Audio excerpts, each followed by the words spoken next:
Case number 1. Theresa Knorr, the Sacramento Torture Chamber, Sacramento, California, 1984. Behind the door of an ordinary-looking home on Bellingham Way, a nightmare was unfolding that would take nearly a decade to uncover, becoming one of the most chilling cases of child abuse and murder in American history. Theresa Knorr didn't look like a monster. To neighbors, she was just another struggling single mother trying to raise 6 kids on her own.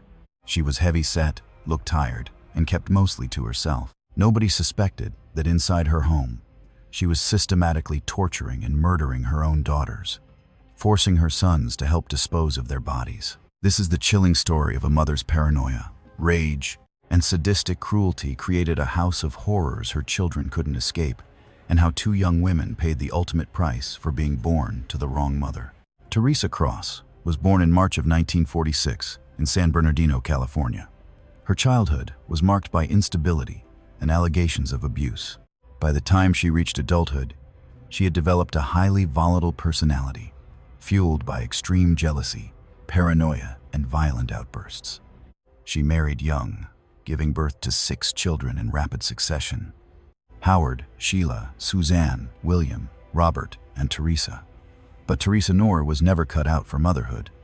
She saw her children not as blessings to nurture, but as burdens to control, and her daughters, especially the pretty ones, became objects of her intense, irrational jealousy. By the early 1980s, after multiple failed marriages, Theresa was raising her children alone in Sacramento.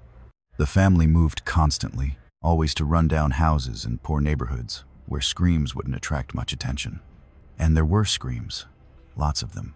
Theresa's abuse of her children started with beatings and verbal degradation, but it quickly escalated into something far more sinister. She became convinced, without a shred of evidence, that her daughters were prostitutes and that they had been implanted with tracking devices by the government or by their fathers. This delusional belief would fuel the torture that was to come. 16-year-old Susan Knorr was beautiful, with long dark hair and delicate features. Theresa became obsessed with the sick idea that Susan was dirty and evil. The abuse Theresa thrashed her with wooden boards, extension cords, and bare fists, repeatedly burning her flesh with lit cigarettes. She ripped out Susan's teeth with pliers, truly believing they contained tracking devices. Yet, the worst lay ahead. In June of 1984, during a severe psychotic episode, Theresa became convinced Susan had a transmitter implanted in her back. She commanded her teenage sons, Robert and William, to pin their screaming sister to the floor. Without anesthesia, medical training, or basic human empathy, Theresa took a blade and sliced into Susan's back to carve out a fictional transmitter. Susan's shrieks echoed through the house as blood gushed out. Cold and detached, Theresa kept digging, absolutely sure she would find it. When she finally stopped, Susan's back was a horrific ruin of shredded flesh and exposed muscle. But Theresa refused to take her bleeding daughter to any hospital. Instead, she locked the mangled 16-year-old back inside the dark closet, leaving her to decay. Over days, Susan's deep gashes festered and rotted. A burning fever set in. Susan begged for mercy, but Theresa ignored her. As death drew near, the mother reached a grim decision. She could never let the outside world discover her cruelty. Her only option was to eliminate the evidence, meaning her own child. One sweltering summer day in 1984, Theresa demanded her boys help her. They carried their fading, barely conscious sister to the family car. Then she made them drive deep into the mountains, over 100 miles away from Sacramento. Stopping in a secluded, heavily wooded clearing, Theresa drew a loaded gun. Weak from systemic infection, Susan struggled to stand, staring at her mother. Did she plead for mercy? Did she ask why? We will never truly know. Theresa shot her 16-year-old daughter in the back, leaving her to collapse onto the cold dirt. Together, they soaked the teenager's body in gasoline and sparked a fire, incinerating the evidence of months of brutal torture. Leaving the charred remains behind in the forest, they drove back home as if it were just another day. You might think this marked the end of the madness, but it was only a prelude. Theresa's terrifying paranoia now focused on her other daughter, 20-year-old Sheila. Sheila had managed to flee the abusive household for a time, But crushing poverty forced her back through those doors. It proved a fatal mistake. Theresa grew certain that Sheila, just like Susan, was selling her body and carrying secret tracking devices. The same delusional cycle was starting again, and Sheila knew exactly what was coming. The violence exploded. Theresa beat Sheila constantly, even recruiting her own sons to join in. She burned her with lit cigarettes, starved her, and locked her in a dark closet for days. Sheila was trapped in the same nightmare that took her sister. By 1985, Theresa's paranoia reached a sickening new peak. She became utterly convinced that Sheila had surveillance devices implanted inside her wrists. So, she handcuffed the girl's hands behind her back, pinching them so tightly they sliced into her flesh and left them on for weeks. Deep infections set in, cutting so far down that bone was exposed. Yet, Theresa refused to unlock them or call for help. She screamed that Sheila deserved the agonizing pain for being evil. By mid-1985, the girl was fading fast. The raging infections in her wrists spread through her entire bloodstream. She was septic and actively dying. Once again, Theresa decided murder was the only option. On a sweltering day in June 1985, exactly 1 year after Susan's death, she ordered her sons to help her kill again. They dragged Sheila, who could barely even stand, into the family car. But this time, Theresa had a different plan. They drove out to a remote area near Valley. She forced her sons to carry the handcuffed, infected girl to a large cardboard box. They shut her inside, weak and unable to fight back. Then Theresa handed one of her sons a pistol, ordering him to shoot his sister. When he hesitated, Theresa turned on him. She made it clear, if he didn't pull the trigger, she would end his life too. Terrified and broken, the teenage boy raised the weapon, aimed at the box holding his dying sister, and fired. Sheila Knorr died right there in the mountains, executed by her own brother on their mother's orders. Then, they set her body on fire and left it, just like Susan's. Theresa Knorr had now slaughtered 2 of her own daughters, and for years, she got away with it completely. This horrifying case might never have been solved, if not for the immense courage of her surviving children. In 1993, nearly a decade after the brutal killings, one of the surviving daughters finally walked into a police station. Terry Knorr had escaped that house of horrors as a teenager, but she spent years carrying the heavy weight of what she witnessed. The guilt of surviving while her sisters died, the raw trauma of watching her own mother torture and kill, and the constant fear that speaking out would get her killed. It was too much. But in 1993, Terry decided enough was enough. She sat down with detectives and spilled a story so deeply sickening, they honestly didn't believe her at first. But as she laid out specific names, dates, and locations, the terrible truth began to sink in. Investigators searched the rugged mountains Terry described. There, scattered among the trees, they found human bones, the remains of Susan and Sheila Knorr. Theresa Knorr was arrested and hit with 2 counts of first-degree murder, alongside charges of torture and conspiracy. During questioning, she showed absolutely zero remorse. She claimed her daughters fully deserved their fate. In her mind, she was only trying to save them from evil forces. The 1993 trial became one of the most shocking events in Sacramento County history. Prosecutors laid out evidence of systematic torture, abuse, and cold-blooded murder. Theresa's surviving children took the stand, detailing the absolute hell they endured. Meanwhile, the defense tried to argue she was too mentally ill to know right from wrong. But the prosecution fought back, proving her actions showed deliberate planning and a clear understanding of the consequences. She had hidden the bodies, terrorized her children into silence, and constantly moved to dodge police. These weren't the actions of someone detached from reality. The jury agreed. In October 1993, Theresa Knorr was convicted of 2 counts of first-degree murder with special circumstances. The judge handed down 2 consecutive life terms, locking her away forever without the possibility of parole. As the sentence was read, Theresa showed no emotion, no tears, no regret, nothing. Today, she remains locked away in Corona, California. Now 78 years old, she will die behind bars. She has never expressed a shred of real remorse for what she did. In rare jailhouse interviews, she still claims Susan and Sheila were troubled kids, and that she was only trying to help them. The surviving children have spent decades in therapy, trying to process the trauma of their childhood. Some changed their names and vanished, desperate to escape the dark shadow of their mother's crimes. Others have bravely spoken out, hoping their survival story can save other children currently suffering in silence. Theresa Knorr was only 16 years old when her mother murdered her. Sheila was just 20. Two young women who never got the chance to grow up, never fell in love, and never raised families of their own to break the cycle. Their lives were stolen by the very person who should have protected them. This devastating case changed how California law enforcement approaches extreme parental abuse. It revealed how easily children can be terrorized into silence, even after witnessing a brutal murder. It proved that the worst monsters do not always lurk in dark alleys. Sometimes they tuck their children into bed at night. That was case number 1. And as horrific as that was, a warning is necessary here. The next tale is just as disturbing. A mother who stared into the eyes of her 4 sleeping sons, then pulled the trigger. Let the countdown continue with case number 2, Susan Eubanks and the execution-style murders in San Marcos, California, on October 8, 1997.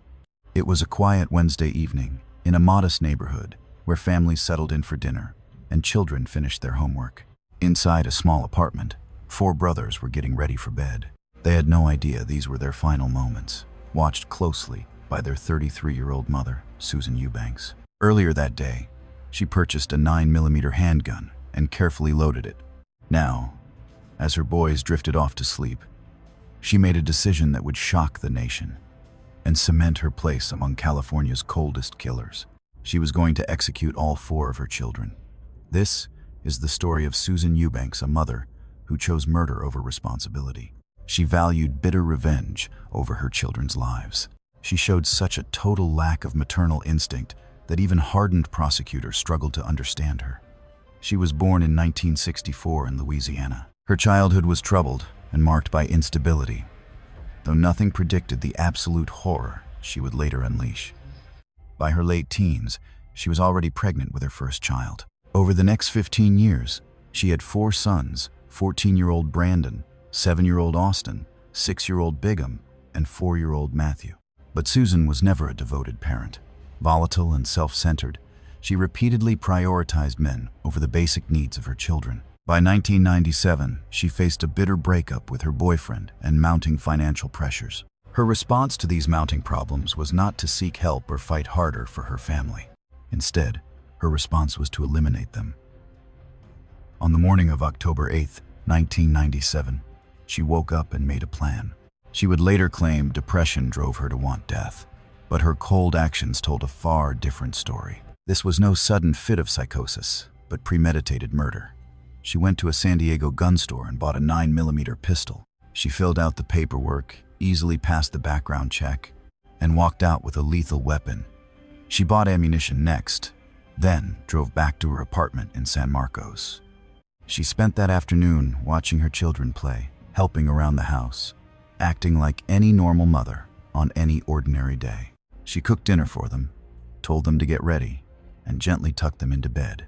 14-year-old Brandon was in his own bedroom, while the 3 younger boys shared a separate room down the hall. Exhausted from a long day, they quickly drifted off to sleep, and then Susan Eubanks quietly loaded her gun. What followed was so calculated, so completely devoid of human emotion, it defies belief.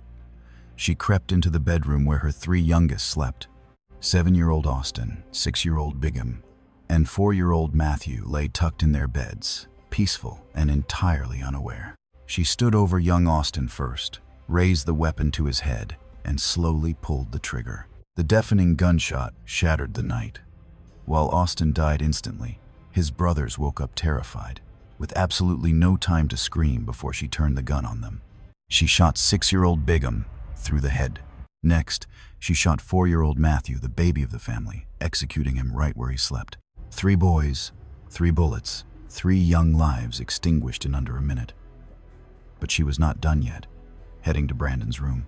14-year-old Brandon, her firstborn who had made her a mother, had clearly heard those horrifying gunshots.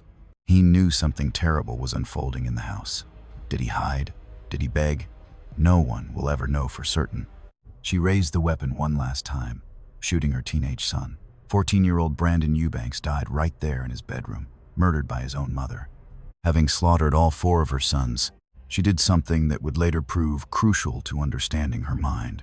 She did not take her own life, despite claiming that was her plan. Instead, she carefully staged the scene, called her estranged boyfriend, and left him a rambling voicemail.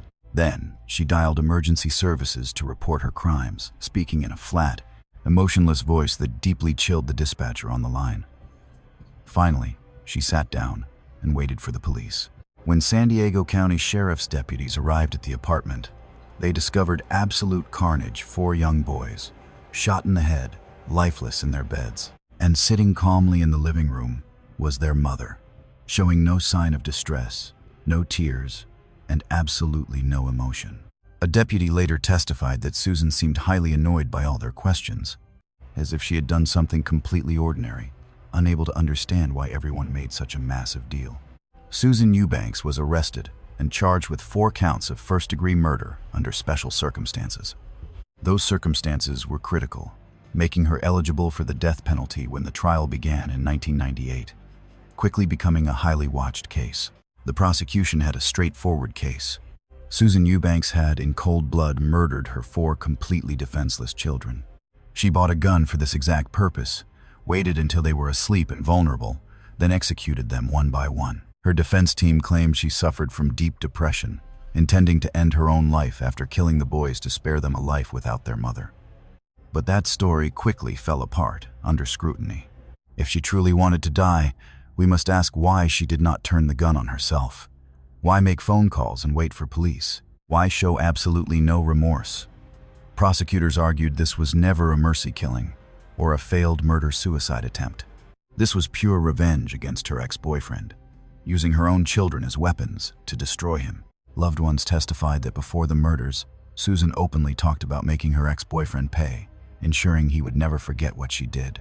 She explicitly told one close friend that she wanted him to suffer. What worse way to torment a father than by taking his children? Soon, the jury heard Susan's taped confession. In a chilling, flat voice, she detailed buying the handgun, loading it, and shooting each of her young sons. She remained completely emotionless while describing aiming at Matthew's head, shedding no tears over Brandon's final moments. She detailed killing her kids like someone listing mundane daily chores. But the most damning evidence came from forensics. The medical examiner testified that every single boy was shot at point-blank range while lying in bed. There were no defense wounds, no struggle at all. They were fast asleep and entirely helpless when their mother pulled the trigger. Prosecutors also proved that Susan had researched buying a firearm in the days leading up to the massacre, asking friends where to source a weapon, while mapping out specific plans for the timing and method. This was no sudden act from a depressed mother. This was highly calculated murder. The defense brought in mental health experts who claimed Susan battled severe depression and potential personality disorders. But state experts countered that even if Susan struggled with her mental health, she fully understood right from wrong, possessing the clear capacity to plan the crime. After weeks of testimony, the jury finally took the case.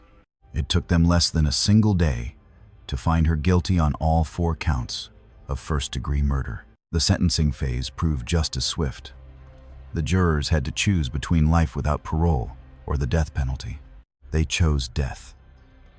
In 1998, Susan Eubanks was sentenced to die by lethal injection. She was sent to California's death row at the Central California Women's Facility in Chowchilla, where she would wait for an execution date that, under the state's slow-moving system, might never arrive. For over 2 decades, Eubanks sat on death row, filing endless appeals to dodge the ultimate punishment for her crimes. In rare interviews, she claimed she was remorseful, but listeners noted her focus always seemed to linger on her own personal suffering rather than the innocent lives she violently stole. Then in 2024, everything changed. California Governor Gavin Newsom, who had already paused all executions across the state, commuted her death sentence to life without parole. This ensured she would never face execution, but she would also never leave. The decision sparked immediate controversy. The victims' families, including the boy's grieving father, felt Susan deserved execution for her actions. They argued her crimes were so heinous, so deeply calculated, and so completely lacking any defense, that she was exactly the kind of killer the death penalty was created for. But no matter her sentence, we can be certain of one thing. Susan Eubanks will never leave prison. She will never celebrate another birthday as a free woman, nor feel the warm sun without bars blocking her view. She will age and die behind concrete walls, serving time for crimes that can never be fully avenged on Earth. Brandon Eubanks was 14, Austin was 7, Brigham was 6, and Matthew was only 4. 4 brothers who loved playing together with their whole lives ahead of them, completely trusting their mother to keep them safe. The entire San Marcos community was devastated by the tragedy. Neighbors who watched the boys playing in the yard, and teachers who taught them in school, friends who had celebrated birthdays by their side, everyone was asking the same question: how could a mother do this? Psychologists who examine the tragedy point to a few dark factors. Susan's severe narcissism meant she never saw her boys as real people, but as extensions of herself, tools to get whatever she wanted. When her relationship fell apart and control slipped away, she destroyed the only thing she still ruled her children's lives. Her lack of empathy was shocking, even for someone committing such a horrific crime. Most parents who commit such atrocities show remorse or distress. Susan, however, showed absolutely nothing. She acted with cold efficiency, like she was finishing a chore. The tragedy forever changed how California handled maternal filicide cases. It proved that mothers are not always safe protectors, and that warning signs of violence can easily go unnoticed. As the focus shifts to the third case, remember the names of those young victims: Brandon, Austin, Brigham, and Matthew. 4 innocent boys whose names must outlive their killers. Because the next story involves another mother who took the lives of her own children. But this time, the crime was even more nightmarish. She did not use a gun, she used fire. Let us move to case number 3, the mother who burned her daughters alive. Sandy Donves and her house of fire. Imagine being trapped in a burning house, thick smoke filling the lungs, making every breath agonizing. The heat is unbearable, blistering skin. Screams for help go unanswered, and every escape route is blocked by locked doors. And outside, the one person who could save those children, their own mother, simply stands and watches. This exact nightmare became reality for 4 young girls in Santa Clarita, California, on July 1st, 1998. And the person who ensured they could not escape the flames was the mother who had given birth to them. This is the tragic story of Sandy Donves, a mother who weaponized fire to ensure her daughters would burn. Born in 1965, Sandy Donves had 4 daughters by her early 20s: Rel, 12, Kay, 11, Christina, 7, and Kira, only 5. To outsiders, Sandy seemed like a devoted single mother working hard for her girls. But behind closed doors, she battled severe mental illness, crushing financial stress, and a failing relationship that would soon push her over the edge. In June of 1998, Sandy and her daughters lived in the Sus area of Santa Clarita, 40 miles north of Los Angeles. She was locked in a highly toxic relationship with a man named Richard. And when he finally broke things off in late June, something inside her snapped. Instead of just mourning the breakup, Sandy began planning the murder of her 4 children, and she wanted them to suffer. On the night of June 30th, heading into July 1st, 1998, Sandy put her plan into action. She waited until her daughters were fast asleep. 12-year-old Michelle and 11-year-old Kay shared a room. Christina, 7, and Kira, 5, shared the other bedroom. Around 3 in the morning, certain the girls were deeply asleep, Sandy began her grim preparations. Gathering fuel to feed the flames, she placed accelerants strategically around her daughters' bedrooms and throughout the home. Then, she did something that proved this was cold, premeditated murder, not some sudden moment of madness. She locked their bedroom doors from the outside, trapping Rel, Kay, Christina, and Kira inside with no escape. At around 3:30 in the morning, Sandy Neves ignited the flames. Flames erupted everywhere. Fed by the strategically placed fuel, the fire spread with terrifying speed, rapidly consuming walls, furniture, and everything in sight. Inside those locked bedrooms, the 4 girls awoke to absolute terror. Smoke filled the air as temperatures soared. Outside their doors, they could hear the roaring flames. Rel, the oldest, fought desperately to escape, but the door was solid. She screamed for her mother. Her sisters cried out in absolute terror, but no help came. Sandy had already abandoned the house. Neighbors, woken by the roaring fire and the children's screams, immediately called 911. A neighbor later testified that she would never forget those agonizing screams, the pure terror in the voices of little girls who knew they were trapped. Firefighters arrived within minutes, but the home was already engulfed. They tried desperately to breach the bedrooms, but the heat was too intense. All they could do was contain the blaze and stop it from spreading to the neighboring homes. By the time firefighters finally breached the burning house, they were too late. Inside the bedrooms lay the bodies of all 4 girls. Michelle, Kay, Christina, and Kira had succumbed to heavy smoke and severe burns. The medical examiner later testified that the children suffered immensely before death finally brought relief. Autopsy reports revealed soot inside their lungs, proving they inhaled toxic smoke for several agonizing minutes. They were fully conscious as the flames closed in, crying out for help that never arrived. And where was Sandy? Crews found her nearby just after the fire died down, sporting only minor burns on her arms. She immediately put on the act of a grieving mother, claiming she tried to rescue her daughters, but could not reach them. But detectives were highly skeptical. When we examine the burn patterns left behind in the Neves home, they tell a completely different story. The soot marks showed multiple points of origin, proving the fire had been intentionally lit in several spots. Chemical tests quickly confirmed the use of liquid accelerants. Worst of all, investigators discovered the bedroom doors had actually been locked from the outside. Scratch marks scarred the inside doors where Michelle tried to claw her way out. Faced with this, Sandy quickly changed her story. She confessed to starting the fire, but claimed she wanted to end her own life alongside her girls. But police found absolutely nothing to support her story. Sandy had steered clear of the hottest flames, keeping an easy escape route wide open. Her injuries were barely scratches. This was no suicide pact. This was cold-blooded murder.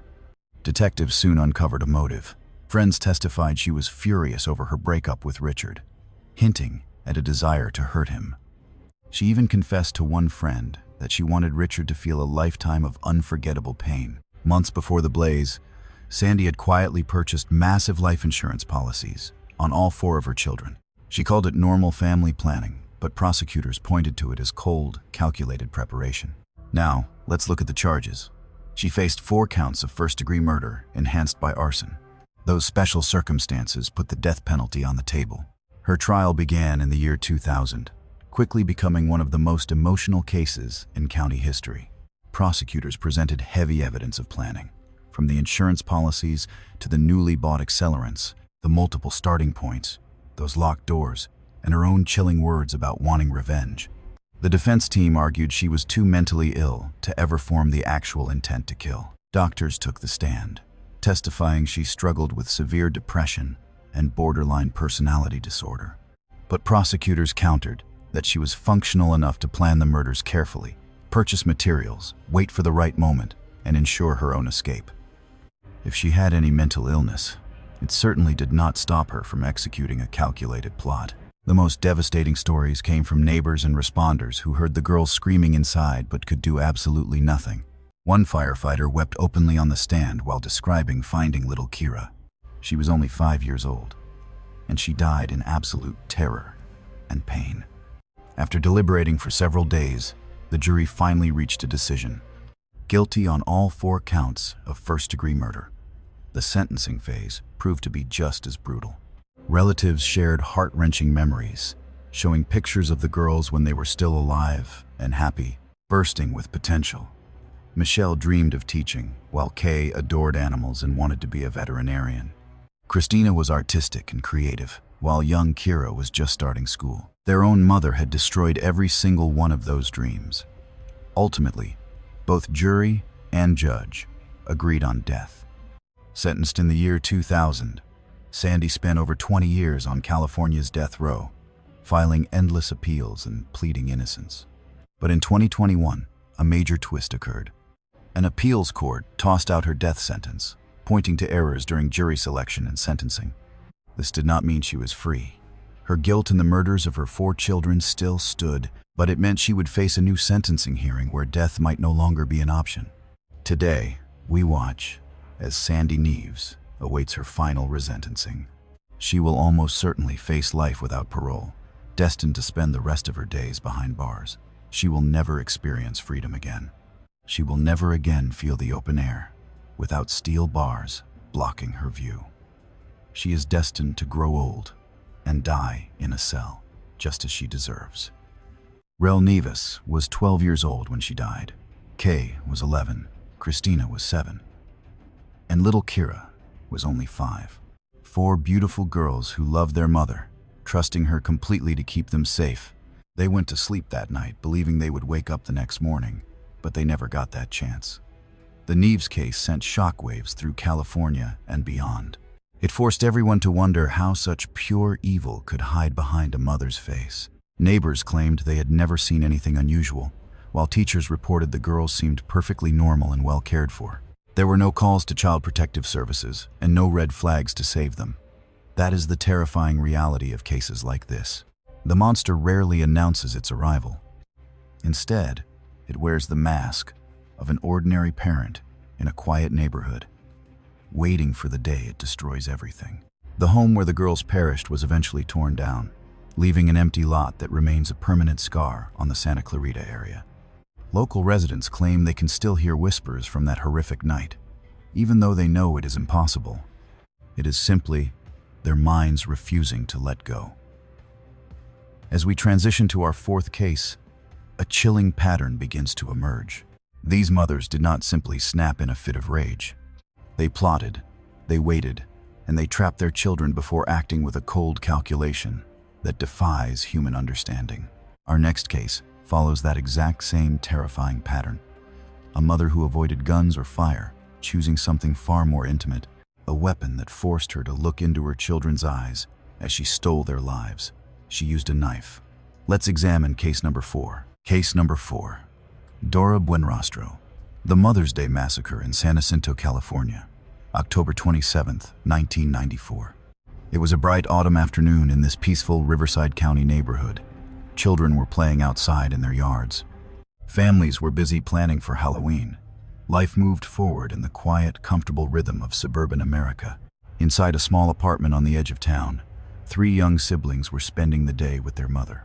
9-year-old Susanna, 8-year-old Vicente, and 4-year-old Dedra had no clue these were the final hours of their young lives. They could never have guessed that the person who would end those lives was the very woman who brought them into the world. This is the tragic story of Dora Buenrostro, a parent who decided that if she could not have her dream life, her children had no right to live. Dora Luz Buenrostro was born in Mexico in 1962. She moved to the United States as a young woman, settling in Southern California, where she married and quickly gave birth to 3 children. To the outside world, she was working hard to build a secure life for her family, but behind closed doors, Dora was struggling. Her marriage was crumbling, money was tight, and she felt completely trapped and desperate. Soon, a horrific solution began to take shape in her mind. Unlike other mothers we have examined who suffered from delusions or mental illness, Dora Buenrostro's actions seem to have been driven by something far more calculated and chilling: pure, selfish convenience. She viewed her own children as barriers to the life she desired, and she resolved to eliminate those barriers forever. On the morning of October 27, 1994, Dora woke her 3 kids, prepared their breakfast, and helped them get dressed for the day. She played the role of a loving mother perfectly, but hidden in a kitchen drawer was a heavy butcher knife. She had already planned how their day would end, and the details of what followed are incredibly difficult to hear. Yet, using forensic evidence and her eventual confession, detectives managed to reconstruct the horrific timeline of events. Sometime during the late morning or early afternoon, Dora went to the kitchen and grabbed the knife. Her children were sitting in the living room, watching television and playing, feeling completely safe in their mother's presence. Dora targeted 9-year-old Susanna first, stabbing her multiple times. Autopsy reports would later reveal more than 10 stab wounds on her small body, none of which showed signs of defense. They were targeted, powerful strikes from a killer determined to end her life. 8-year-old Vicente and 4-year-old Dedra heard their sister cry out and witnessed the attack. They tried to run and hide, but there was nowhere to go. Their mother blocked the only exit. Dora turned and chased Vicente next. The young boy desperately tried to fight his mother off, but he was only 8 years old, facing an adult armed with a massive blade. He suffered multiple stab wounds, his small hands severely cut as he tried to grab the blade to protect himself. At last, Dora turned to 4-year-old Dedra, her youngest baby, who had just watched her mother slaughter her older siblings. Did she cry? Did she beg? Did she understand what was unfolding? Without mercy, Dora stabbed her baby daughter to death. With all 3 children lying dead on the apartment floor, she calmly took a shower. She washed the blood from her skin and put on fresh clothes. Then she did something showing she knew exactly how guilty she was. She staged a crime scene. Dora tore apart her own apartment, making it look like a robbery had gone down. She smashed windows, scattered belongings, and tried to make it look like an intruder had broken in and attacked them. Then she sliced herself, leaving minor wounds on her arms and torso to match her lie. Finally, she dialed 911. When Riverside County Sheriff deputies arrived at the apartment, they found total carnage: 3 children stabbed to death, lying in pools of blood, and Dora Buenrostro, weeping and bleeding from shallow cuts, claiming a mysterious intruder had broken in and attacked everyone. Initially, deputies believed her story. She seemed like a grieving victim. She was rushed to a hospital for treatment, while forensic teams began processing the bloody crime scene. But within hours, the evidence started telling a different story. Investigators noticed several red flags. The window had clearly been shattered from the inside, not the outside. There were 0 signs of forced entry anywhere else. And despite the messy apartment, nothing of value was missing. Most damning of all, the blood spatter patterns completely contradicted Dora's story. Forensic experts proved the children were attacked right where they lay, with absolutely no signs of a struggle. The murder weapon was a knife from Dora's own kitchen, bearing no outside fingerprints. As for Dora's wounds, they were shallow and superficial, what detectives call hesitation cuts. They were self-inflicted, deliberately avoiding any real harm. She had carefully avoided every major blood vessel and vital organ. Within 24 hours, detectives shifted their focus from hunting an unknown killer to interrogating Dora as their prime suspect. In the interrogation room, Dora stuck to her story. But as detectives laid out the forensic evidence debunking her claims, her story quickly began to shift. She spun different versions and excuses, each one falling apart under scrutiny. Finally, after hours of pressure, she confessed. She confessed to murdering all 3 of her children. Yet even while confessing, she tried to shift the blame, claiming financial stress left her with no other choice. Investigators weren't buying those excuses. Millions of parents face financial hardship without ever harming their kids. There are shelters, support systems, and endless alternatives to taking the lives of 3 innocent children. To Dora, her kids were just an inconvenience, so she decided to eliminate them. Dora Buenrostro was arrested and booked on 3 counts of first-degree murder with special circumstances. Those special circumstances included multiple murders and lying in wait, making her eligible for the death penalty. Her trial began in 1998, lasting several months. The prosecution built an airtight case. They laid out forensic proof showing her intruder story was impossible, alongside her own taped confession. They showed the jury photos of 3 beautiful children, brutally slaughtered by the very person who should have protected them. Her defense tried arguing she suffered from severe depression and couldn't grasp the wrongfulness of her actions. They presented psychiatrists who testified about her unstable mental state, but prosecutors fought back with clear evidence of premeditation. Dora had actually hidden the knife beforehand. She staged a crime scene and lied to the police, hardly the actions of someone who didn't know right from wrong. But the most damning evidence of all came from Dora's own mouth after her arrest. In recorded jailhouse phone calls, she never expressed a single ounce of real remorse for her children. Instead, she whined about her treatment, the jail conditions, and how unfair it was that she was even on trial. Hearing those calls, the jury saw her true colors, a narcissist who valued her own comfort over her kids' lives. The verdict came swiftly guilty on all 3 counts of first-degree murder. During the penalty phase, prosecutors read heartbreaking statements from family members, describing the joy and light those 3 children brought into the world. Susanna had been a bright student who absolutely loved reading. Vicente had been an active, energetic boy, always ready with a quick smile. Little Dedra was sweet and loving, just starting to explore her world. Every bit of that promise, all that joy, was wiped out by a mother's ultimate selfishness. The jury recommended the ultimate penalty, and the judge agreed. Dora Buenrostro was sentenced to death and sent straight to California's Central Women's Facility. Today, Dora Buenrostro still sits on death row.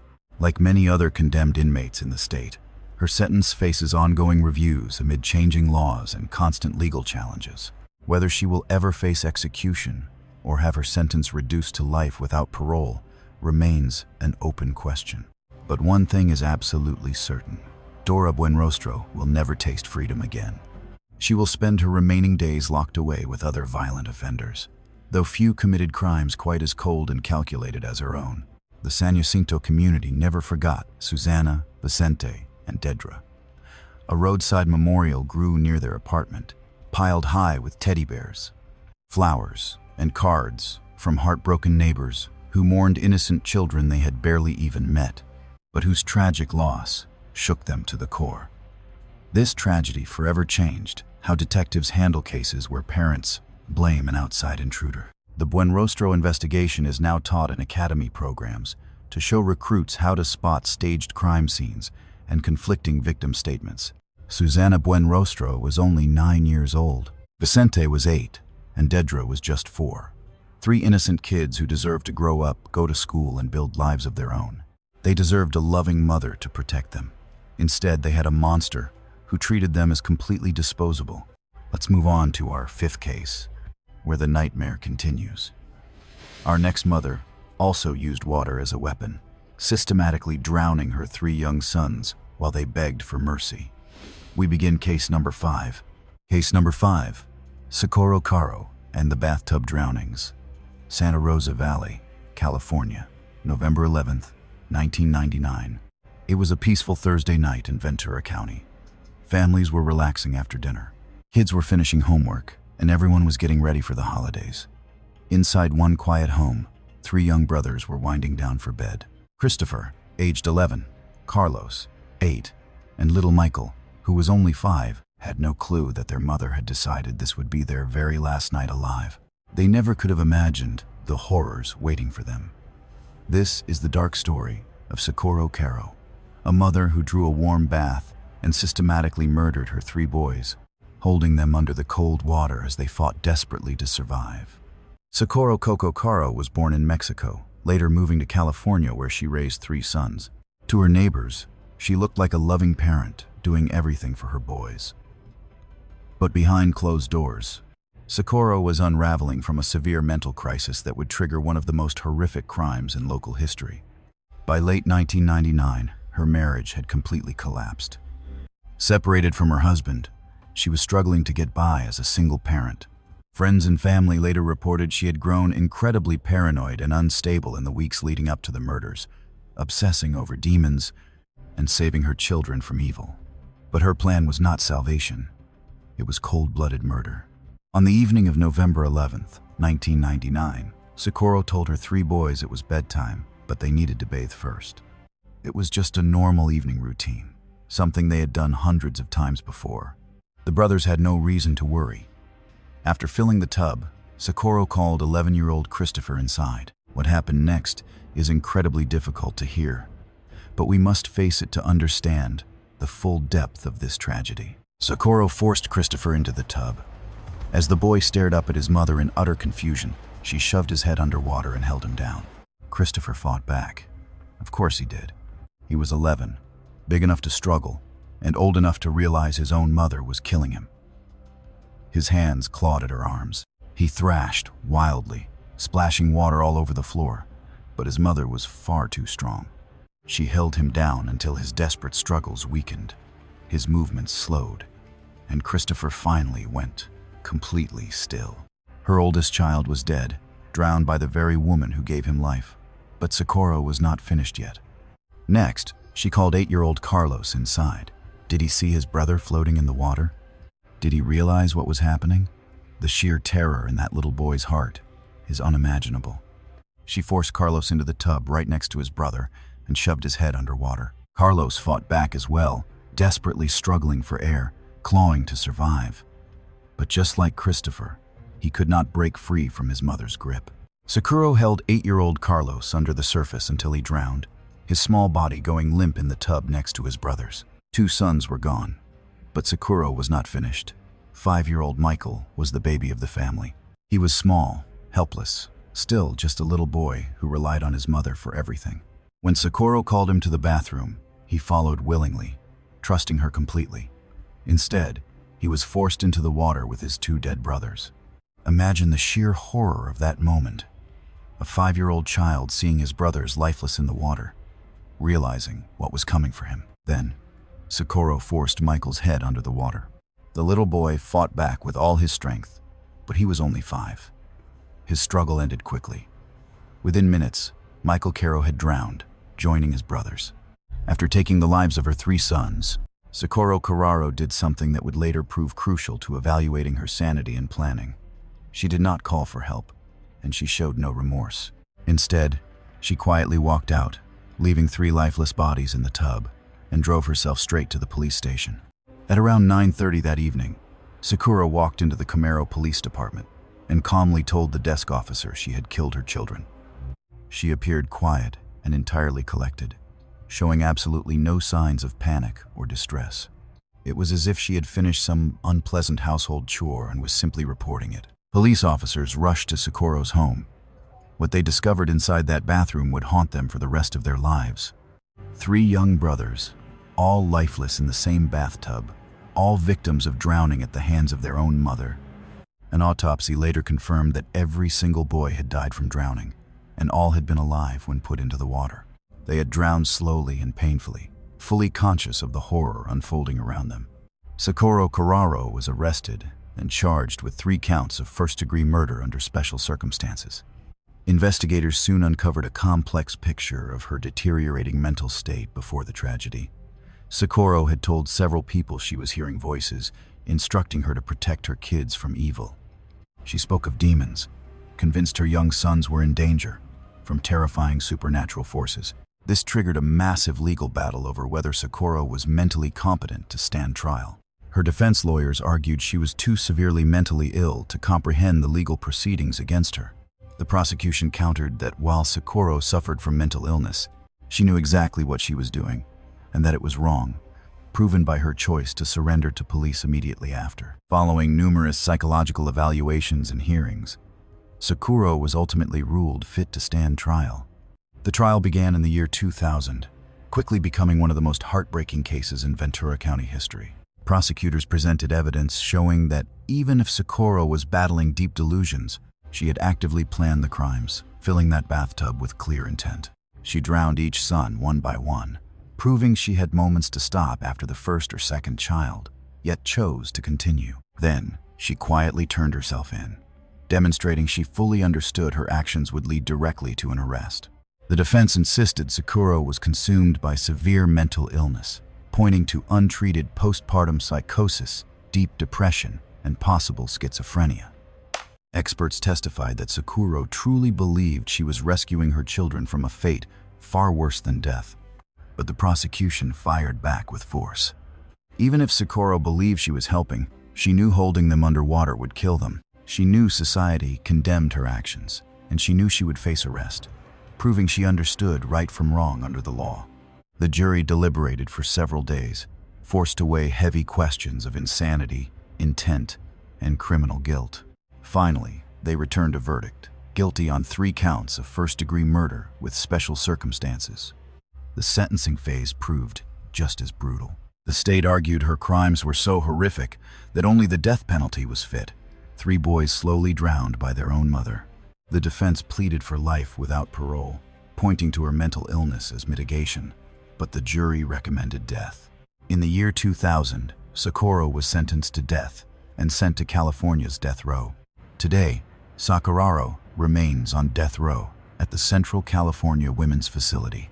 She continues to file appeals, arguing her severe mental state should prevent execution.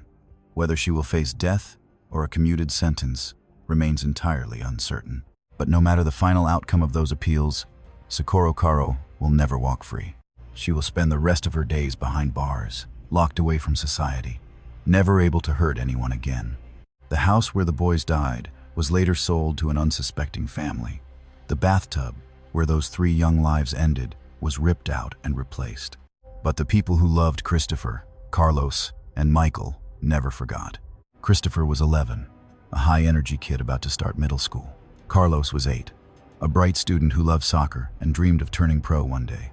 Little Michael was only 5, still learning his letters, still believing the world was safe and that mothers always protected their children. All 3 of those futures drowned in a bathtub on a November night in 1999.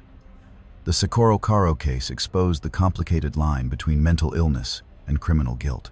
It raised heavy questions that our legal system still struggles to resolve. How do you punish someone who is genuinely out of their mind? Is it truly justice to execute someone who did not understand the reality of their actions? There are no easy answers to these questions. But one thing is undeniable. 3 innocent children died by their mother's hands, and their loss must never be forgotten. Since we are halfway through today's cases, now is the perfect time to hit that subscribe button, if you haven't yet. Uncovering these stories takes hours of deep research, and your support keeps this channel going. Drop a comment below and let me know your thoughts on today's cases. Now, let us move on to case number 6. Here we find a mother whose violence reached past her children to her husband. Her motive was the most chillingly calculated of all cold, hard cash. Case 6. Manling Williams, the family annihilator. Roland Heights, California, March 24th, 2007. It was a gorgeous Saturday morning in this wealthy Los Angeles community. Children played outside in perfectly kept yards. Families planned out their weekends. From the street, life in this wealthy neighborhood looked absolutely flawless. Inside one luxury home, a family was about to be torn apart, not by a robber or an accident, but by the woman who anchored the household. The mother, the wife, the one person they all trusted completely. This is the tragic story of Manling Williams, who murdered her husband and 2 young sons in cold blood, then staged it to look like a murder-suicide. Her motive was simple, cold, hard greed. Born in China, Manling immigrated to America, where she met and married a successful businessman named Neil Williams. They had 2 sons, 10-year-old Adam and 5-year-old Ashton. To everyone on the outside, they were living the American dream. They owned a gorgeous house in an upscale gated community with plenty of money and 2 healthy kids. But Manling wanted more. In the months leading up to March 2007, she quietly took out over $2 million in life insurance on Neil. Then, she started plotting how to end his life and stage it as an accident or suicide. But she ran into a major problem. Her young sons would be witnesses. They would know she murdered their father. So, Manling made a decision that cemented her as one of California's most monstrous mothers.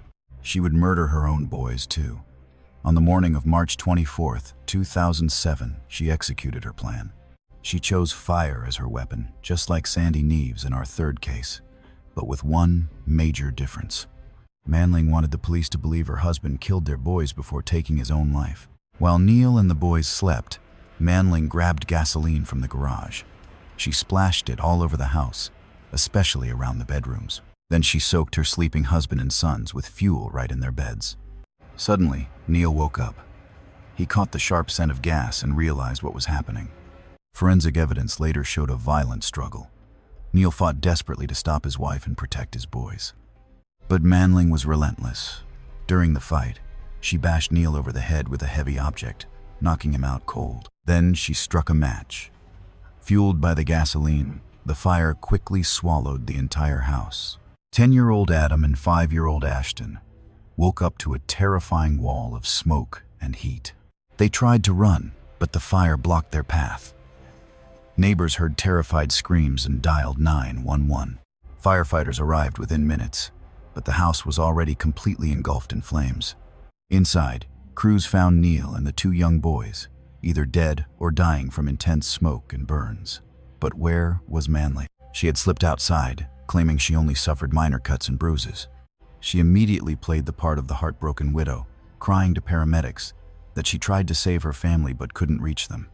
But unlike some of the other mothers we have looked at who initially managed to escape suspicion, Manling's plan fell apart almost immediately, as fire investigators spotted several strange details.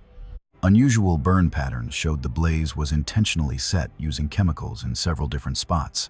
Despite the raging inferno, Manling escaped with barely a scratch, while her husband and boys perished inside. Most alarming of all was the blunt force trauma on Neil's head, inflicted before the flames even began. If Neil had murdered his family before ending his own life, why did he have a severe head injury? Investigators began digging into her background and bank records, quickly uncovering a chilling motive. She had recently taken out massive life insurance policies on Neil, totaling over $2 million. Ensuring the kids would have raised red flags, but she made sure her husband was worth more dead than alive. When questioned, neighbors revealed that the couple's marriage had been falling apart behind closed doors. Frequent screaming matches over money had pushed her to openly crave a completely different lifestyle. She looked into divorce but dreaded losing the comfortable standard of living she enjoyed. Most damning of all, her search history proved she researched how to stage a murder-suicide weeks before the fire. Her online searches detailed how to make arson look accidental and how to cash in on a spouse's death. Within 72 hours of the fire, Manling Williams was arrested and charged with 3 counts of first-degree murder for financial gain, multiple killings, and committing murder by arson. Her trial began in 2009, lasting for months as prosecutors built a devastating, airtight case. They brought forward forensic evidence of intentional arson and presented extensive financial records, proving her clear motive. Digital evidence proved premeditation, but let's look at the chilling timeline they constructed. It revealed she had been planning this horror for months, carefully arranging the insurance, researching methods, and waiting for the right moment. This was no crime of passion or breakdown. This was a calculated murder for profit. Her defense tried to argue the fire was an accident and she was entirely innocent. They even suggested Neil might have set the fire himself, but that theory quickly collapsed under heavy evidence. Prosecutors called experts to testify about the severe blunt force trauma to Neil's head. The blow occurred before the fire, and its angle and force proved it was delivered by an attacker, not self-inflicted.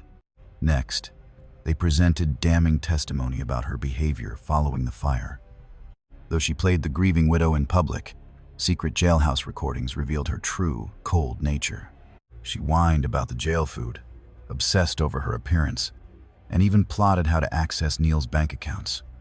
What she never did was express any real grief for her dead husband or children. The trial exposed the horrific final moments of the children. The medical examiner testified that both young boys were alive when the fire started. They had inhaled thick smoke and suffered burns before finally succumbing. Adam, the oldest, had tried to protect his little brother, his body discovered shielding Ashton from the flames. 10-year-old Adam tried to save his 5-year-old brother from the fire, their mother said. Let that sink in. A child trying to protect his brother from their mother's murderous plan. The jury heard it all and deliberated for less than 2 days. The verdict was guilty on all 3 counts of first-degree murder, with special circumstances. The penalty phase was swift. Prosecutors argued that her monstrous crimes were among the most depraved imaginable. She had murdered her children, not from mental illness or delusion, but for money. She planned it carefully and showed absolutely no remorse. They demanded death. The defense pleaded for life without parole, but offered almost no compelling evidence to spare her. She had no history of mental illness, no record of abuse, absolutely nothing to explain or excuse her actions. The jury recommended death, and in 2009, Manling Williams was sentenced to die. Today, she remains locked away on death row at the Central California Women's Facility. She still claims she is innocent and was wrongly convicted, though all of her numerous legal appeals have been rejected. The suburban house where her family perished was eventually rebuilt and sold to new owners. A new family lives there today, completely unaware of the tragedy. The Roland Heights community remains deeply shaken by the crimes. It was supposed to be a safe, wealthy neighborhood where this kind of evil never happened. From the outside, they seemed like the perfect family, proving once again that pure evil can hide behind any facade. Neil Williams was 43 when his wife took his life. He was a loving father who worked tirelessly to support his family. Adam was 10 years old, a bright student who loved baseball and dreamed of playing professionally. Ashton was only 5, still in kindergarten, convinced his mother would always protect him. All three of them placed their trust in Manling. In the end, all three died because of that trust. The case of Manling Williams stands out because it involved not only filicide, the murder of her children, but spousal murder as well. It proves that maternal cruelty can reach far beyond children, destroying anyone who blocks what these women desire. Now, let us look at case number 7. Here we find a mother whose victim was not her own child, but a little niece entrusted to her care. The state trusted her to protect this little girl, but that trust was horrifically betrayed. Next is case number 7, the tortured niece, Veronica Gonzalez. Chula Vista, California, December 15, 1995. The holiday season was in full swing throughout this San Diego County community. Families were decorating trees, wrapping gifts, and planning holiday gatherings. But inside one house, there would be no celebration. Instead, a 4-year-old girl named Jenny Rojos was trapped in a nightmare of abuse that would soon claim her life. And the person behind this horror was not some stranger hiding in the shadows. It was her own aunt, Veronica Gonzalez, the very woman trusted to protect her. This is the story of how a mother became a killer, how a home turned into a torture chamber, and how a little girl's cries went unheard until it was too late. Born in Mexico, Veronica Gonzalez eventually immigrated to California. There, she married and had her own children. In 1995, when her niece's mother struggled to raise the child, Veronica offered to bring little Jenny into her home. Her family viewed it as a kind gesture, just an aunt stepping up to help. They had no clue they were handing Jenny a death sentence. The moment the little girl entered that home, the nightmare began. And Veronica was not the only one taking part. Her husband, Ivan Gonzalez, and her teenage daughter also joined in the systematic torture of this helpless 4-year-old child. But Veronica was the ringleader, the driving force behind the sheer cruelty that would ultimately claim young Ginny's life. The torment young Jenny endured is almost too cruel to comprehend. Veronica and her family routinely beat the little girl with belts, wooden boards, and their fists. They even burned her with cigarettes, leaving her small body covered in scars. They made her kneel on raw, dry rice for hours as punishment. This sadistic torture technique forced hard grains to burrow deep into her raw flesh. Jenny was systematically starved for days on end, while Veronica's own children ate normal meals. The 4-year-old slept on the bare floor without blankets, even through freezing nights. She was locked in dark closets for hours and subjected to constant verbal abuse. She was called worthless, unwanted, and evil. Through all this horror, neighbors heard nothing, or if they did, they never reported it. Sometimes, Ginny's biological mother would visit, but Veronica manipulated Jenny into believing everything was fine, even as the quiet abuse escalated over the next few months. It began with beatings and neglect, eventually spiraling into cruel, calculated acts of torment. Veronica clearly thrived on hurting the defenseless little girl. On December 15th, 1995, that cruelty reached its fatal end. That afternoon, Veronica and her husband singled out young Jenny for some imagined wrongdoing. Nobody knows exactly why they punished her, mostly because there was no real excuse beyond pure malice. They brutally attacked the 4-year-old. Later, the autopsy revealed severe internal trauma, including torn organs and deep bleeding. The blows landed with such sheer force that her vital organs simply failed. While Jenny lay dying, sobbing in pain and pleading for mercy, the couple never called for medical help. They didn't rush her to any hospital, they just stood there, watching her fade. When they finally dialed 911, claiming she had fallen, it was already too late. Paramedics arrived to find the 4-year-old clinging to life. Her tiny frame was covered in bruises, burns, and healing scars. The trauma spoke of a long history of abuse, completely contradicting the story of a simple fall. Jenny Rojos was rushed to the hospital, but doctors could not save her. She died shortly after arrival from massive internal injuries and severe trauma. The medical staff knew instantly that the child's injuries were no accident, so they contacted the police. When San Diego County Sheriff's detectives arrived at the hospital and saw Guinea's body, they were horrified. Even seasoned investigators who had handled countless child abuse cases were deeply shaken by the severity of her injuries. Guinea's 4-year-old body told a grim story of months of torture. Healing burns covered her skin, pointing to repeated cigarette burns over a long period. Scarring on her knees suggested she had been forced to kneel on raw rice or other hard objects. The little girl was severely malnourished, weighing a fraction of what a healthy child her age should. But the internal injuries were most telling. The force needed to cause Jenny's torn liver and internal bleeding never could have come from a simple fall. This was a brutal beating, delivered with adult strength against a defenseless child. Detectives rushed to Veronica Gonzalez's home to search for answers. What they uncovered inside provided sickening proof of the nightmare Jenny had lived through. Inside the dark closet where Jenny was forced to sleep, there was no bedding, no toys, nothing a child would need. It was a prison cell, not a bedroom. They recovered belts with heavy buckles matching Guinea's wounds, wooden boards, and cigarettes. They also discovered photos Veronica had taken of a skeletal, terrified Jenny. Proof that she had documented her niece's failing health, yet chose to do absolutely nothing. Under interrogation, Veronica stubbornly claimed at first that Jenny had simply fallen. But as investigators confronted her with the medical evidence, her story shifted. She blamed her husband, then her own daughter. She painted Jenny as a difficult child who needed strict discipline. But the detectives saw right through it. The evidence proved that Veronica was the primary monster, the one mastermind behind the torture of her young niece. Veronica Gonzalez was arrested and charged with first-degree murder under special circumstances, including torture and child abuse. Her husband, Ivan, faced arrest and charges as well. Veronica's daughter, a minor at the time, was prosecuted in juvenile court. Veronica's trial opened in 1998, becoming one of the most painful chapters in San Diego history. Prosecutors laid out undeniable evidence of systematic torture. The medical examiner detailed Guinea's injuries in graphic, heartbreaking detail. Every burn, every deep bruise, and every old scar told a piece of this little girl's agony. The final, fatal beating was simply the horrific end to months of relentless abuse. Witnesses recalled seeing a frail, terrified Jenny at the home. A neighbor remembered hearing what sounded like a child crying, but assumed it was just normal childhood fussiness. That testimony deeply haunted the courtroom. The tragic reality that Guinea's cries were heard, but ignored. Even more devastating was the testimony of Veronica's own children. Though some were too young or too terrified to speak, others described life inside that house.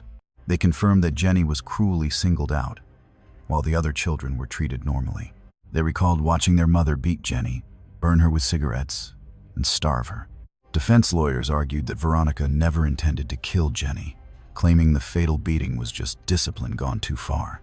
They tried to portray her as an overwhelmed, stressed mother struggling with an extra child, but prosecutors completely demolished that narrative. Under the law, proving intent to kill was unnecessary because the murder involved active torture, and the evidence of torture was indisputable. No one beats a 4-year-old hard enough to tear her liver as discipline. That is pure, murderous violence. Soon, the jury learned more about Guinea's brief, tragic life. She was a sweet, affectionate little girl, always eager to please. Her biological mother struggled with poverty and addiction, but loved her daughter. She believed she was doing the right thing by sending her to family for better care. Instead, she had unknowingly signed her daughter's death warrant. Taking the stand, Guinea's devastated mother testified, sobbing as she described her unbearable guilt over missing the obvious signs of abuse, of believing Veronica's lies that everything was fine, and of failing to rescue her daughter while there was still time. Prosecutors reminded the jurors that Jenny was only 4 years old when she died. She had barely lived at all. She never went to school, never made a best friend, and never celebrated a birthday free of pain. Her entire life in that home was defined by suffering. The jury deliberated for less than 2 days before reaching their verdict. Guilty of first-degree murder with special torture circumstances. In the penalty phase, prosecutors argued that Veronica Gonzalez deserved the death penalty for torturing and murdering an innocent child, a defenseless child who had been placed in her care. The defense fought for life without parole, pointing to Veronica's clean record and her own troubled past. The jury recommended death. In 1998, Veronica Gonzalez was sentenced to die and sent to California's death row. Her husband, Ivan, was also convicted and sentenced to death. He was executed by California in 2012, claiming innocence to the very end despite clear proof of his role in Guinea's torture and murder. Today, Veronica Gonzalez remains locked away on death row at the Central California Women's Facility. She has filed several appeals over the years, but every single one was rejected. She will spend her remaining days in a tiny cell, surrounded by other women who committed unspeakable crimes. But unlike young Jenny, Veronica gets 3 hot meals daily. She has a bed, medical care, warmth in the freezing winter, and air conditioning during summer. She enjoys all the basic comforts she denied her 4-year-old niece. The home where Jenny died was sold to another family long ago. The closet where she was forced to sleep has been converted into something else perhaps, a playroom or extra storage space. The physical traces of her torment have been wiped away. But those who knew Jenny, those who investigated her death, and the team that prosecuted her killers will never forget the horrific photos of her tiny body covered in injuries. The autopsy reports detailing the brutal extent of her torture. The grim testimony detailing her final moments remains preserved in court files as permanent proof of her suffering and Veronica's absolute malice. Jenny Rojos was only 4 years old. She loved dolls and stuffed animals, and she liked to sing even when her world was completely dark. She was a little girl who deserved safety, warmth, and the chance to simply grow up. Instead, she was met by a monster hiding behind the mask of a loving aunt. This tragedy exposed how vulnerable children are in kinship care. It proved that evil does not only come from strangers, but sometimes from the people who claim to protect us. This case forced California to reform how it monitors children placed with relatives, though many argue those reforms came far too late for kids like Jenny. Now, let us move to case number 8, a shockingly recent tragedy from 2014. This painful case remains incredibly fresh in the minds of the local community and investigators. It centers on a mother who took the lives of her 3 daughters, all under 3 years old, during one single afternoon of unthinkable violence. Let us look closer at case number 8. Case number 8. Carol Ann Coronado, the Torrance tragedy. Torrance, California, May 20th, 2014. It was a beautiful spring afternoon in this Los Angeles County city. The sun was shining, and neighbors were working in their yards. Children played outside, their laughter filling the air. But inside one home, that joy was about to be silenced forever. 3 little girls, 2 years old, 16 months old, and just 2 months old, were about to face the ultimate betrayal. Their mother, 30-year-old Carol Ann Coronado, was about to take their lives in a brutal attack that would shock the nation. This is the story of a crime so recent that the community's wounds have not fully healed. A tragedy so profound that people still struggle to understand it, and a mother whose actions that afternoon shattered multiple families, leaving scars that will never fully fade. Carol Ann Coronado seemed to have it all. She was married to her high school sweetheart, Rudy Coronado. Their daughters were 2-year-old Sophia, 16-month-old Yasmin, and 2-month-old Xenia. They lived in a pleasant neighborhood with supportive family nearby. But beneath the surface, Carol was drowning. She had shown clear signs of postpartum depression after the birth of her youngest daughter, Xenia. Relatives later reported that she seemed completely overwhelmed, exhausted, and detached from reality in the weeks leading up to the murders. But postpartum depression, or even severe postpartum psychosis, can never excuse what Carol did. Countless mothers struggle with these mental conditions and never harm their children. Her actions on May 20th went beyond mental illness into pure malice. That afternoon in 2014, Carol's mother-in-law, Julia Coronado, was at the house helping with the children. This was a common routine. Family often helped out with the babies while Carol struggled to cope with being a new mother of 3. In the early afternoon, Julia stepped outside to tend to the chickens in the backyard, a quick, routine task that should have taken only a few minutes. But during those few minutes outside, Carol made a dark decision that changed everything. She walked into the kitchen and grabbed a large butcher knife, a tool meant for cutting meat, not for what she was planning to do. Carol then walked over to her 3 daughters, 2-year-old Sophia, 16-month-old Yasmin, and 2-month-old Xenia. 3 innocent little girls who loved their mother completely and trusted her with their lives. She had absolutely no idea what was about to happen.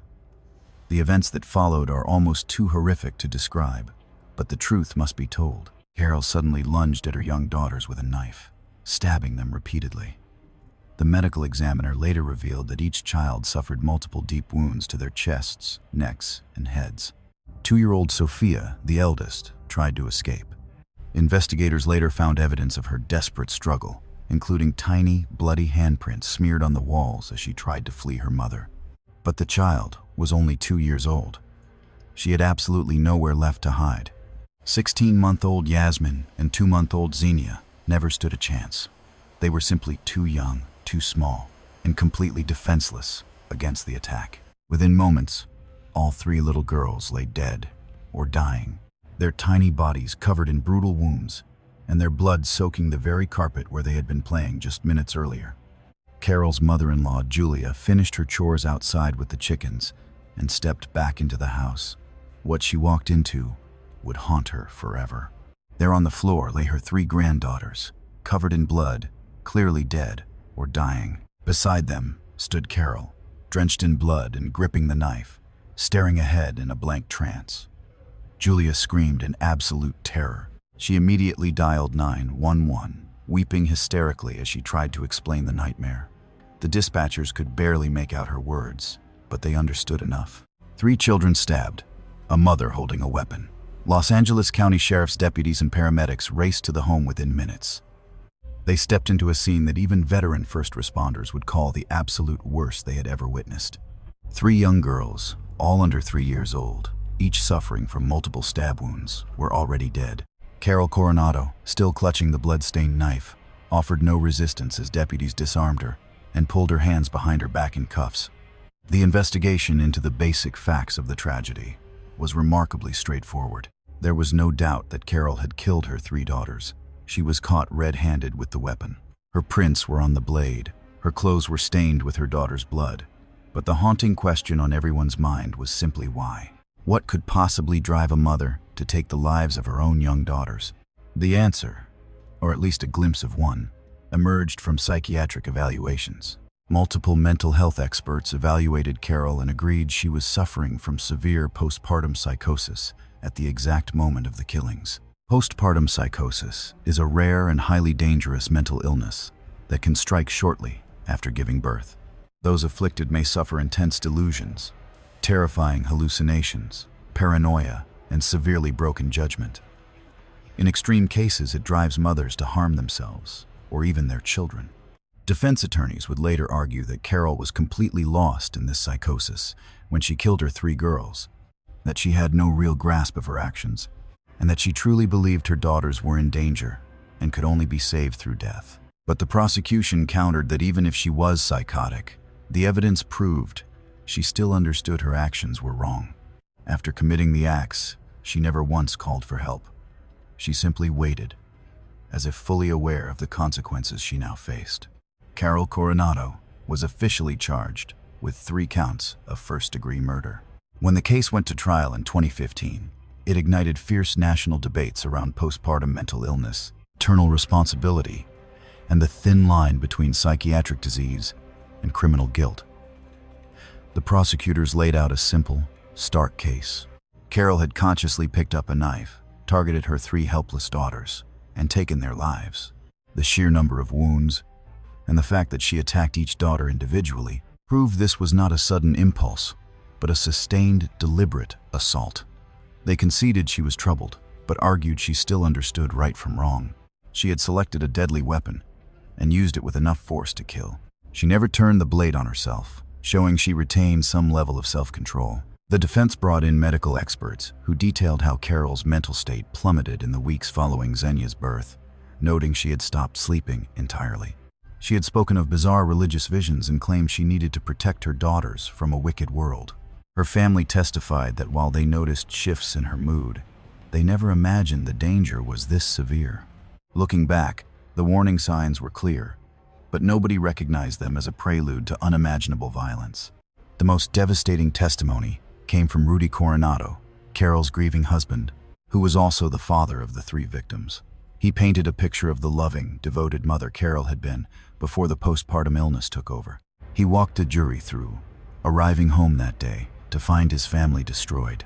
Rudy was trapped in an unthinkable reality. The woman he loved had murdered the children they built a life with. On the stand, he testified that he still loved Carol, believing she was sick and not in control of her actions. Yet he deeply mourned his daughters, endlessly wondering how he had missed the warning signs and failed to protect them. Prosecutors displayed pictures of Sophia, Yasmin, and Xenia back when they were alive, Sophia showing off her bright smile and curly hair, Yasmin taking her first steps, Xenia at just 2 months old, so new to the world. 3 beautiful girls who would never grow up. Next came the autopsy photos. Some jurors later admitted they deeply regretted ever looking at them. Those graphic images of 3 tiny children, their small bodies covered in stab wounds, would haunt them for the rest of their lives. The jury deliberated for several days, wrestling with a deeply complex question. Was Carol Coronado legally insane when she took her daughters' lives? If so, she would be found not guilty by reason of insanity, heading to a psychiatric hospital instead of a prison cell. If not, she faced a murder conviction. California law defines legal insanity very narrowly. Even during active psychosis, a mentally ill person is legally sane if they understand what they are doing and know that their actions are wrong. Ultimately, the jury decided that even though Carol suffered from postpartum psychosis, she still understood that murdering her girls was wrong. The fact that she hid the knife, waited for her mother-in-law to leave, and never called for help afterward, proved she knew she did wrong. The final verdict: guilty on 3 counts of first-degree murder. Since the prosecution chose not to pursue the death penalty, Carol was sentenced to 3 consecutive life terms without parole. She was destined to spend the rest of her days behind bars. Spared from execution, the decision sparked outrage. Many believed that anyone who stole 3 innocent lives deserved the ultimate punishment. But the prosecutors and Carol's family, including her husband Rudy, believed her severe mental illness made a lifetime behind bars far more fitting than the death chamber. Today, Carol Coronado serves her life sentence at the California Institution for Women in Corona. Inside, she has expressed deep remorse for taking her daughters' lives and participates in ongoing psychiatric treatment. But regret cannot bring back Sophia, Yasmin, and Xenia. It can never erase the horror of that May afternoon in 2014. Nor does it heal the trauma of Julia Coronado, who walked right into the bloody aftermath, or Rudy, whose entire world vanished in a single afternoon. Eventually, the house where it all happened was sold. The new buyers knew the home's dark history, but bought it anyway. They scrubbed the stains, laid down new carpets, and tried to bring light into rooms that saw such darkness. Meanwhile, the Torrance community gathered to support the grieving Coronado family. A tearful memorial was held for the 3 girls, bringing together hundreds of strangers who felt a deep need to honor their brief lives. Stuffed animals, flowers, and glowing candles soon lined the driveway where they had died. This tragic case thrust the hidden danger of postpartum mental illness directly into the national spotlight. Activists immediately pushed for better screening and mental health treatment for struggling new mothers. They argued that proper support could easily prevent future family tragedies. Yet others insisted that psychosis, while devastating, cannot excuse the active murder of 3 innocent children. Millions of mothers face postpartum struggles without resorting to violence, making both sides of the debate valid. The tragedy sits in a dark gray area, somewhere between pure evil and overwhelming illness. But the final result is stark. 3 little girls are dead, taken by the one person who should have kept them safe. Sophia was 2, Yasmin was 16 months, and baby Xenia was only 2 months old. Their lives had barely even begun before they were violently cut short. Now, as we move to case number 9, we pivot from a mother targeting her children to one who hunted another adult. Do not expect anything less horrific. What Carrie Lynn Dalton did to her target was so sadistic, prolonged, and cruel that she is remembered as one of California's most depraved killers. Let us continue with case number 9. Case 9. Carrie Lynn Dalton and the torture murder. Live Oak Springs, California, June 26, 1988. In this tiny, isolated community deep in the San Diego backcountry, hidden far from the rest of civilization, a young woman was about to face hours of agonizing torture that would leave even the most seasoned investigators deeply scarred. Her name was Irene Melanie May. She was 23, and the monster planning her torture and death was someone she trusted as a close friend.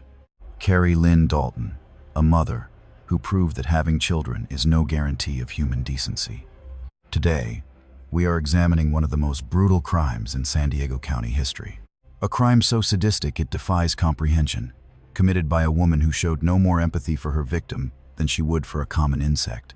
Carrie Lynn Dalton was born in 1960, and by her late 20s, she was living in Live Oak Springs with her boyfriend and her young daughter. To casual acquaintances, she seemed like an ordinary woman just trying to get by in a quiet, rural town.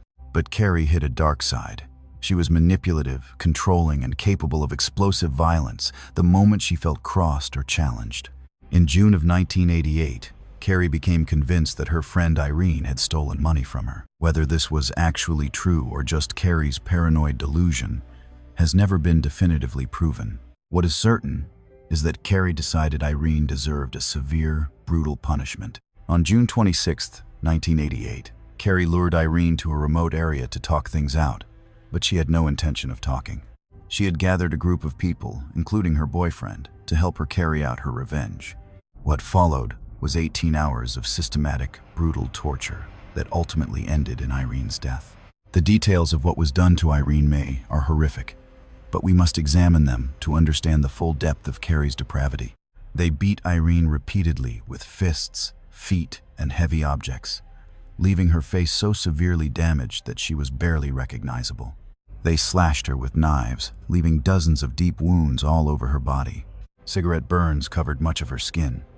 But the physical pain was only one part of this nightmare.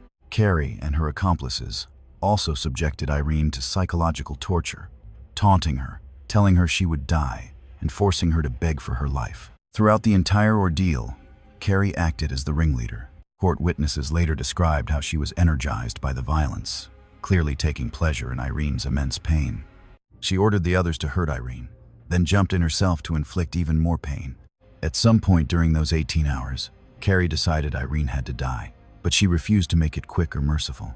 The torture continued, even as Irene's condition turned critical. Finally, when Irene was barely conscious and clearly dying from her severe injuries, Carrie ordered her boyfriend to finish her off. He struck Irene in the head with a rock repeatedly until she finally stopped moving. Irene Louise May died in the dirt of the San Diego backcountry, tortured to death over 18 hours by people she once considered friends. She was only 23 years old. With Irene dead, Carrie and her accomplices dumped the body in a remote area, leaving it hidden for days. Then, they simply went back to their normal lives as if nothing had happened. But one of the participants in the torture could not live with what they had done. Within days of the murder, this individual went to the San Diego County Sheriff's Department and confessed, sharing every detail of the crime and Carrie's central role. Detectives immediately launched an investigation. When investigators finally found Irene's body, the extent of her injuries shocked even seasoned homicide detectives. The medical examiner documented dozens of severe wounds, burns, and blunt force injuries across her body. The autopsy revealed she had suffered tremendously before death finally released her. Carrie Lynn Dalton was arrested and charged with first-degree murder under special circumstances of torture. Her boyfriend and the other accomplices were also quickly arrested and charged. Carrie's trial began in 1992, and the evidence presented was overwhelming.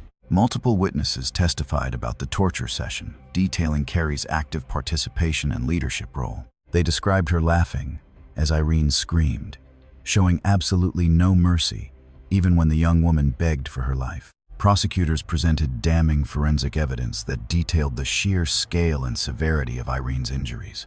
Every wound, burn, and broken bone told a piece of the story of those final 18 hours. But perhaps most damning was Carrie's behavior after the murder. She showed absolutely no remorse and made no attempt to assist investigators. And even after her arrest, she seemed more concerned about herself than the life she had taken. Her defense tried to argue that her boyfriend had manipulated and influenced her, claiming she was not the primary actor in the torture. But witness testimony completely contradicted this. Multiple witnesses described Carrie as the one who was clearly in charge. She was the one directing the violence, and the one who enjoyed it most. The jury deliberated for less than a week before delivering their final verdict. Guilty of first-degree murder under the special circumstance of torture. During the sentencing phase, prosecutors argued that the torture Carrie inflicted on Irene May was pure, unimaginable depravity. They presented heartbreaking testimony about Irene's life, her dreams, and the future stolen from her during 18 hours of hell. The defense offered evidence of Carrie's troubled childhood, pleading for life without parole instead of the death penalty. But after weighing all the evidence, the jury recommended the death penalty. In 1995, Carrie Lynn Dalton was sentenced to death and sent to California's death row, spending over 20 years filing appeals to avoid execution. Then, in 2019, a major shift occurred. An appellate court threw out her death sentence, pointing to errors during the trial's penalty phase. This did not mean Carrie was set free, or that her conviction was overturned. She was still guilty of the torture and murder of Irene May, but she would now face resentencing, with the death penalty potentially off the table.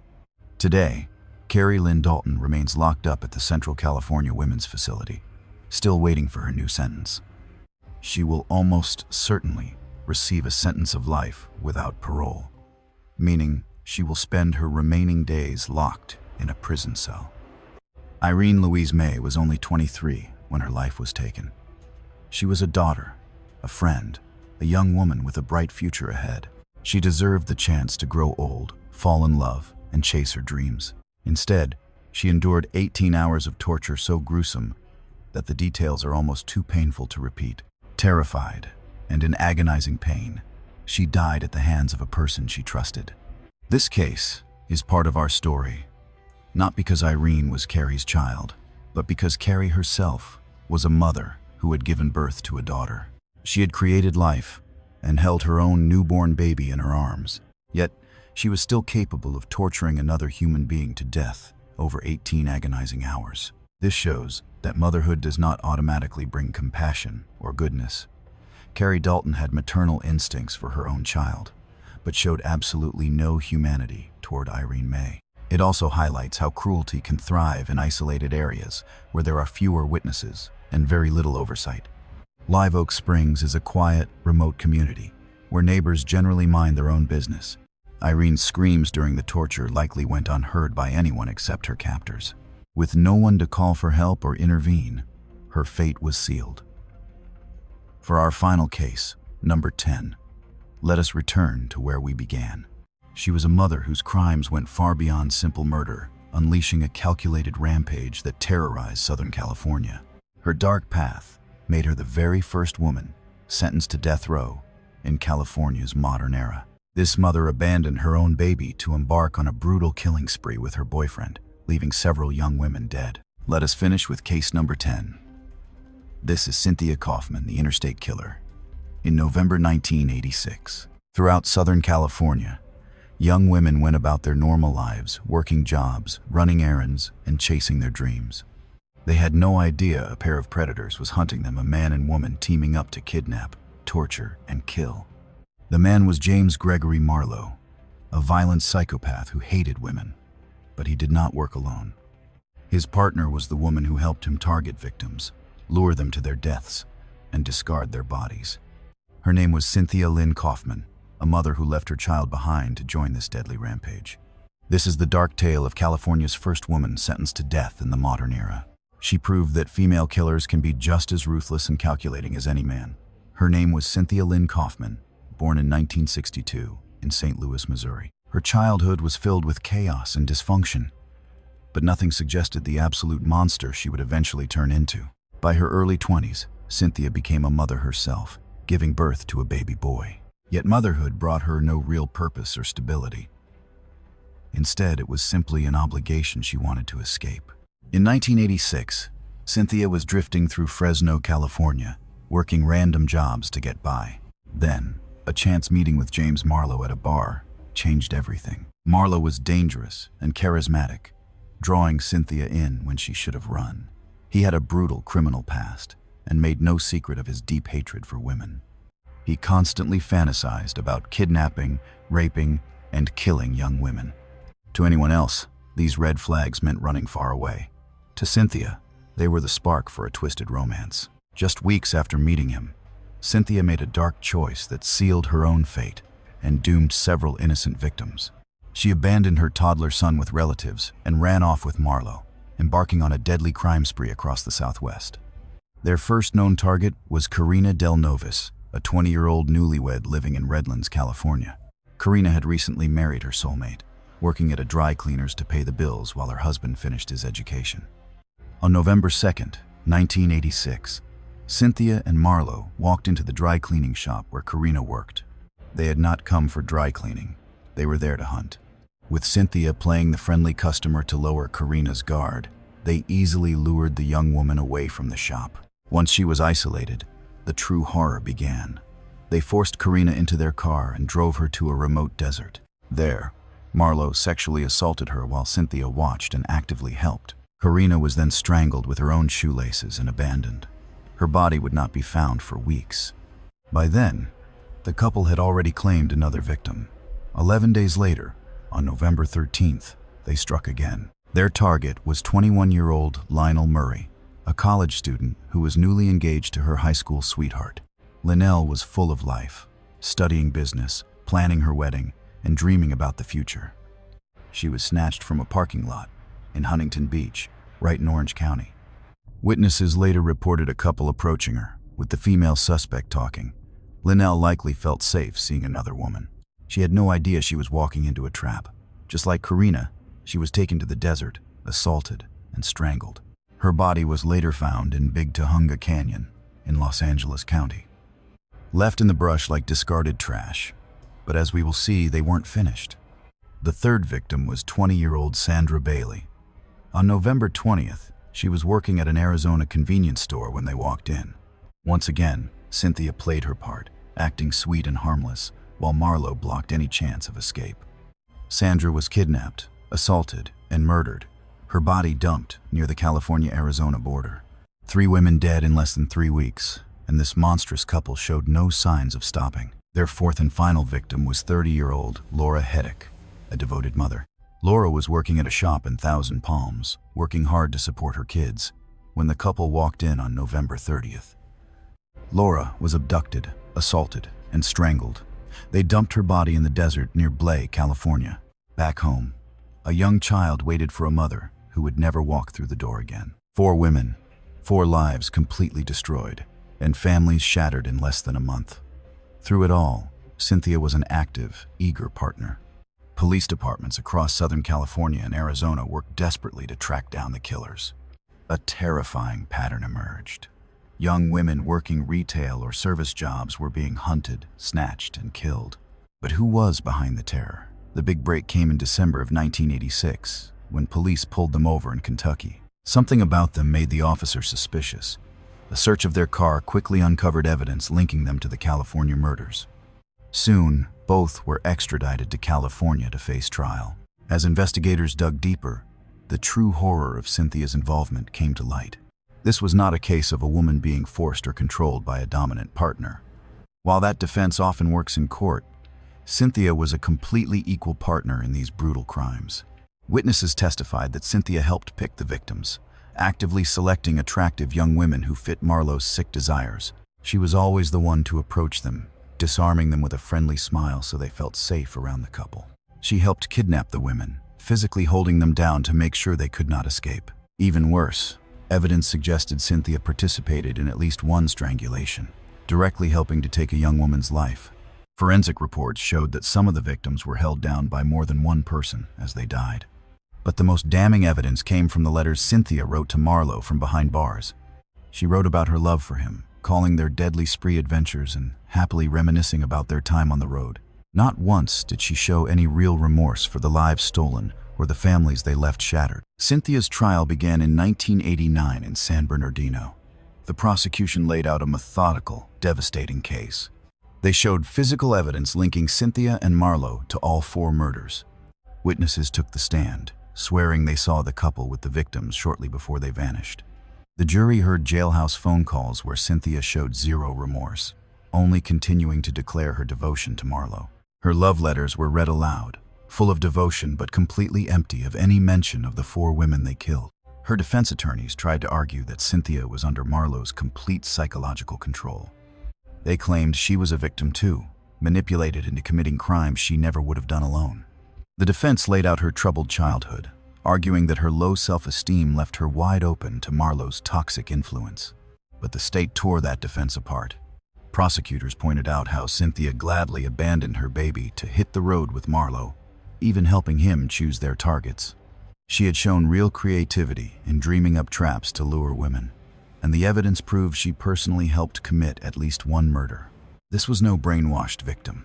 This was a woman who found a partner who shared her darkest urges, and she eagerly helped him unleash them. The most painful testimony came straight from the families of the 4 victims. Karina's husband spoke of a beautiful future with his young bride, a future that was stolen forever. Linnell's fiancé wept over the wedding they would never share, while Sandra's family remembered a bright young woman full of dreams. Laura's children, left completely motherless, had to grow up knowing their mother was taken by another mother, a woman who valued a cold-blooded killer far more than her own child. The prosecution displayed photos of the victims full of life. Karina, glowing in her wedding gown. Linnell at her college graduation, so proud and hopeful. Sandra smiling warmly at work. Laura hugging her kids, being the devoted mother Cynthia simply chose not to be.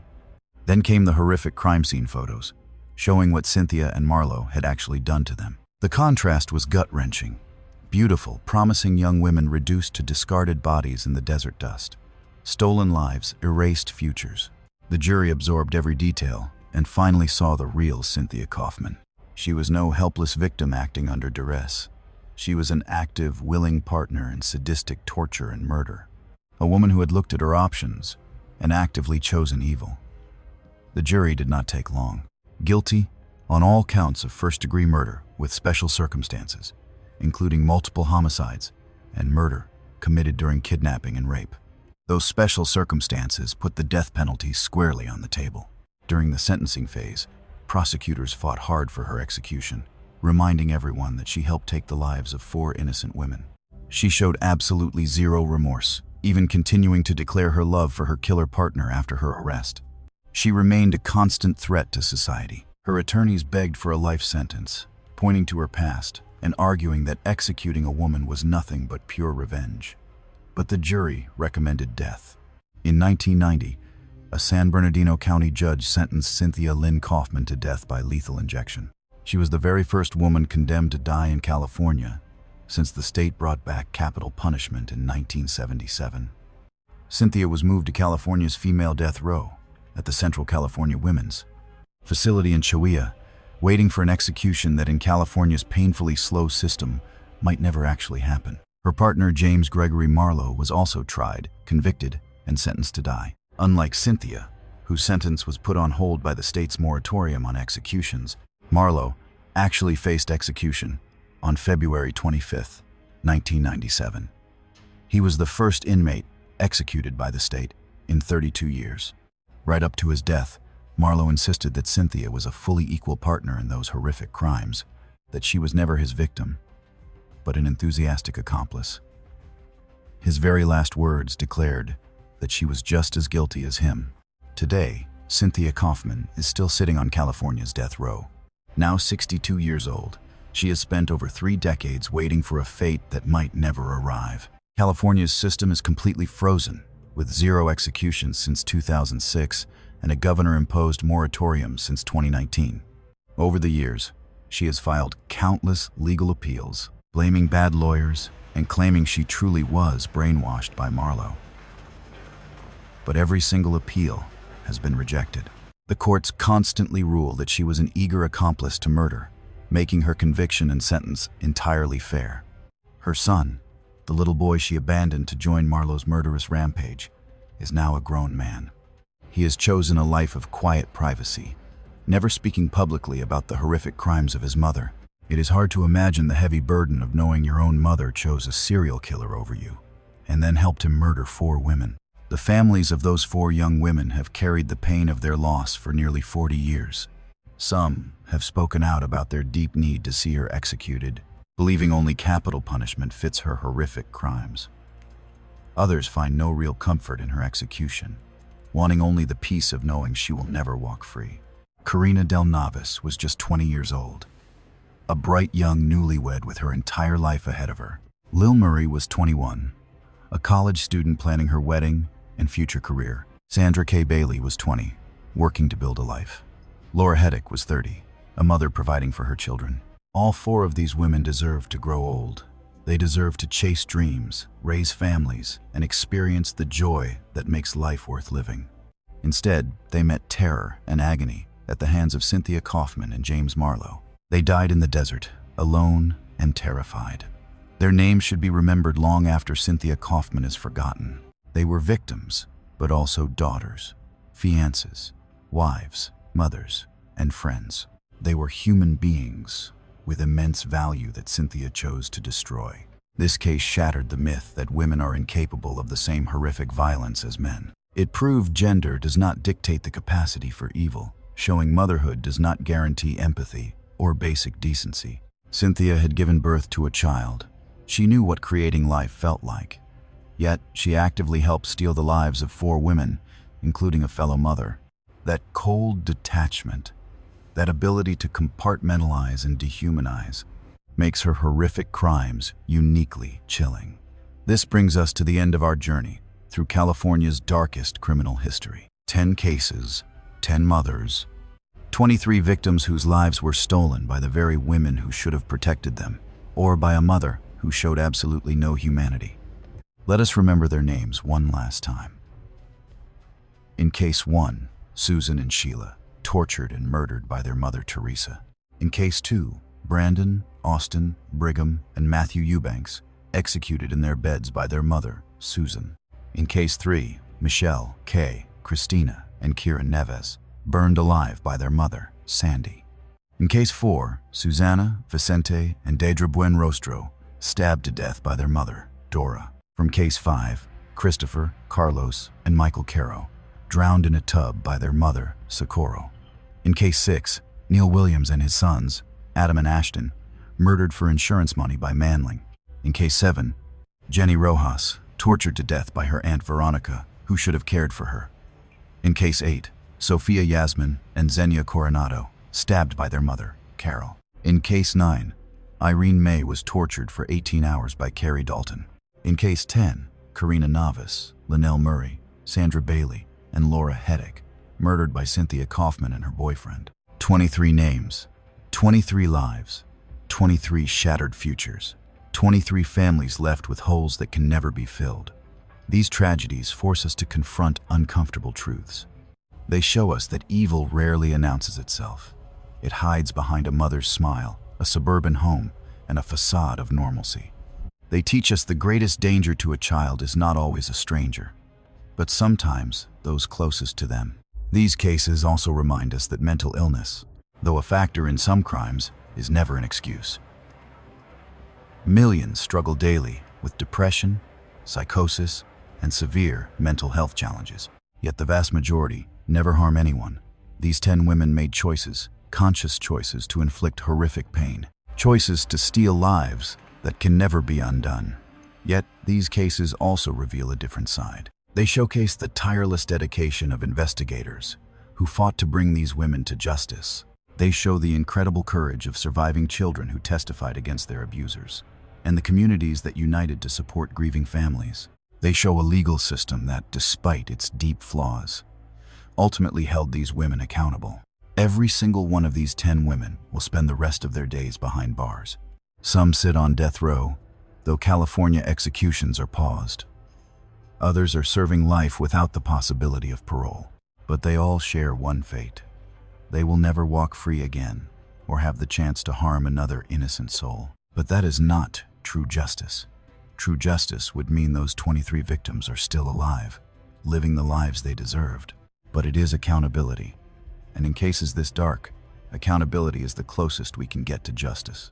If you found this true crime documentary informative and well-researched, please take a second to hit that like button. It helps other true crime enthusiasts find and watch this deep dive content. Subscribe to Cold Case Time and turn on notifications so you never miss our deep dive documentaries on verified criminal cases. Leave a comment below sharing your thoughts. Which case hit you the hardest? And what do you make of the dark link between motherhood and these crimes? How can we as a society better protect vulnerable children from those who are supposed to shield them? And if you know anyone who might be struggling with dark thoughts of harming their kids, please urge them to seek help immediately. The National Suicide Prevention Lifeline also assists those struggling with thoughts of violence, operating 24 hours a day at 1-800-2738-255. Local crisis teams, emergency rooms, and police offer immediate help. These devastating tragedies were entirely preventable through proper mental health intervention, active support for struggling parents, and communities vigilant about protecting vulnerable children. Some of those young lives might have been saved. Society bears a collective duty to safeguard every single child. It is vital to consider the children in everyday life, specifically one's own sons and daughters, nieces and nephews, neighborhood children, local students, and even the young faces passed on the street. Every single one of them deserves safety, love, and protection. If anyone notices a cause for concern, they must speak up. Calling Child Protective Services or alerting a teacher is vital.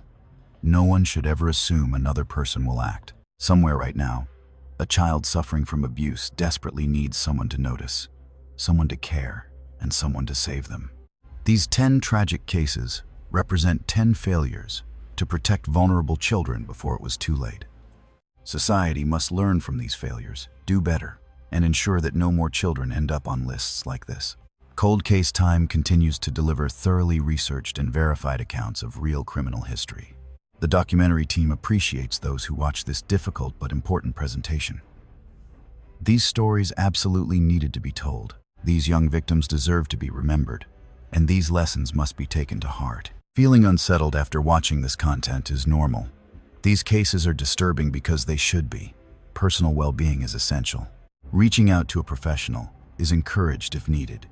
Despite these dark cases, the vast majority of parents fiercely love and protect their children. Until next time, safety remains paramount. Vigilance for one another is vital, remembering that behind every true crime case are real people whose lives mattered.